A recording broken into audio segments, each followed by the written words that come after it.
പിതാവിനും പുത്രനും പരിശുദ്ധ റൂഹായിക്കും സ്തുതി, ആദ്യം മുതൽ എന്നേക്കും തന്നെ ആമേൻ. ഇന്ന് നവംബർ മാസം 11 തീയതി ചൊവ്വാഴ്ച.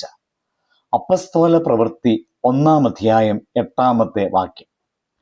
എന്നാൽ പരിശുദ്ധാത്മാവ് നിങ്ങളുടെ മേൽ വരുമ്പോൾ നിങ്ങൾ ശക്തി ലഭിച്ചിട്ട് യെരുശലേമിലും യഹൂദയിൽ എല്ലായിടത്തും ശമരിയയിലും ഭൂമിയുടെ അറ്റത്തോളവും എൻ്റെ സാക്ഷികളാകും എന്ന് പറഞ്ഞു.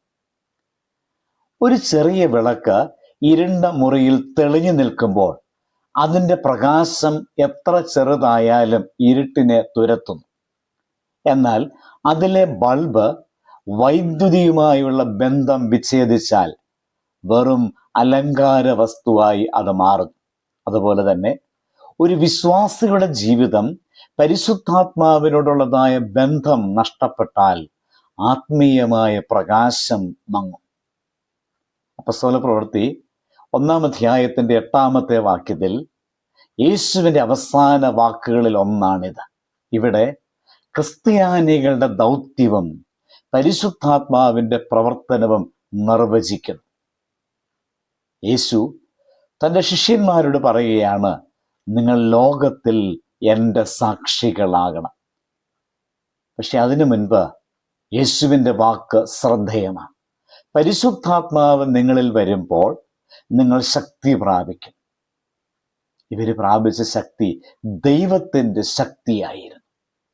വചനത്തിൽ നാം കാണുന്നു, പരിശുദ്ധാത്മാവിൻ്റെ ശക്തി ശക്തീകരിക്കുന്നു. പത്രോസ് ഒരിക്കൽ ഭയം നൊളിച്ച ഒരു മനുഷ്യനായിരുന്നു. എന്നാൽ പെന്തിക്കോസ്തിയിൽ പരിശുദ്ധാത്മാവിനെ പ്രാപിച്ചപ്പോൾ അവൻ ധൈര്യത്തോടെ ക്രിസ്തുവിനെ പ്രസംഗിക്കുന്നു. ആയിരങ്ങൾ മാനസാന്തരപ്പെടുന്നു. പരിശുദ്ധാത്മാവ് വന്നപ്പോൾ ഭയം ധൈര്യമായി, ദൗർബല്യം ശക്തിയായി, മൗനം സാക്ഷ്യമായി മാറുന്നു. വേദഭാഗത്തിൽ നാം കാണുന്നു, പരിശുദ്ധാത്മാവിൻ്റെ ശക്തി നമ്മെ സാക്ഷികളാക്കുന്നു. ഒരു സാക്ഷി എന്നതിൻ്റെ അർത്ഥം കണ്ടതും അനുഭവിച്ചതും പങ്കുവയ്ക്കുന്നു എന്നതാണ്. നമ്മുടെ ജീവിതത്തിൽ ക്രിസ്തുവിൻ്റെ ക്ഷമ, സ്നേഹം, ആ വിശ്വാസം എന്നിവ നാം പങ്കുവെക്കുമ്പോൾ ലോകം മനസ്സിലാക്കണം ഇവൻ ക്രിസ്തുവിൻ്റെ അനുയായിയാണ് എന്ന്. ഇതായിരിക്കണം നമ്മുടെ പ്രത്യേകത.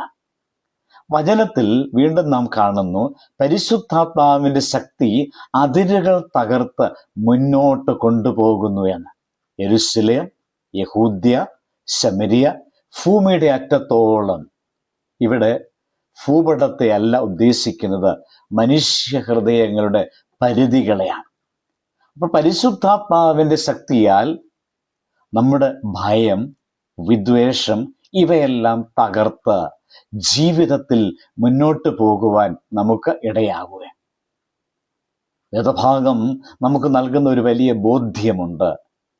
അത് പരിശുദ്ധാത്മാവിൻ്റെ തീയിൽ തെളിഞ്ഞവർ ലോകത്തിൻ്റെ ഇരുട്ടിൽ തിളങ്ങണം എന്നാണ്. യേശു ശിഷ്യന്മാരോട് പറഞ്ഞതുപോലെ ദൈവം ഇന്ന് നമ്മോട് പറയുന്നു, നീ എനിക്കായി ഒരു സാക്ഷിയാകുക. ആദ്യം പരിശുദ്ധാത്മാവിൻ്റെ ശക്തിയിൽ നിറഞ്ഞിട്ട്. നമുക്കറിയാം, ഒരു ഫോൺ ചാർജർ ഇല്ലാതെ ദിവസങ്ങൾ നീളില്ല. അതുപോലെ ആത്മാവിൻ്റെ ശക്തിയില്ലാതെ ഒരു വിശ്വാസ ജീവിതവും നിലനിൽക്കില്ല. പരിശുദ്ധ മാമോദീസായിൽ പരിശുദ്ധാത്മാവിനെ പ്രാപിച്ചതായ നാം ആ ശക്തി കെട്ടുപോകാതെ സൂക്ഷിക്കേണ്ടതുണ്ട്. പരിശുദ്ധാത്മാവിൻ്റെ ശക്തിയാൽ നാം ഭയരഹിതരായി ആത്മാർത്ഥമായി ലോകത്തിൻ്റെ അറ്റത്തോളം ക്രിസ്തുവിൻ്റെ സാക്ഷികളായി തെളിയുവാൻ ഇടയാകും.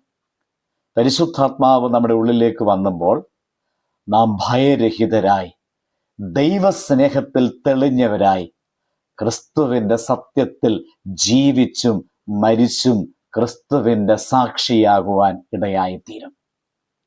ആത്മാവ് നിറഞ്ഞവർക്ക് വാക്കുകൾ കുറവായാലും ജീവിതം തന്നെ ഒരു സാക്ഷ്യമായി തീരും. ആത്മാവ് ശക്തിയേകുമ്പോൾ നമ്മുടെ ദൗർബല്യം അത് ദൈവത്തെ തെളിയിക്കുന്ന ഒരു വേദിയായി മാറും. നമുക്ക് ലഭിച്ചതായ വചനത്തെ ഇങ്ങനെ സംഗ്രഹിക്കാം: When the Spirit empowers, silence becomes testimony and weakness becomes witness. പരിശുദ്ധാത്മാവ് ശക്തിപ്പെടുത്തുമ്പോൾ ദൗർബല്യം സാക്ഷ്യമായി മാറും. വാക്കുകൾ കുറവായാലും അതൊരു സാക്ഷ്യമായ അനുഭവത്തിലേക്ക് നമ്മെ എത്തിച്ചേർക്കും. നമുക്ക് പ്രാർത്ഥിക്കാം. സ്വർഗീയ പിതാവേ, നിന്റെ ആത്മാവിൻ്റെ ശക്തി ഞങ്ങളിലേക്ക് ഇറക്കണമേ.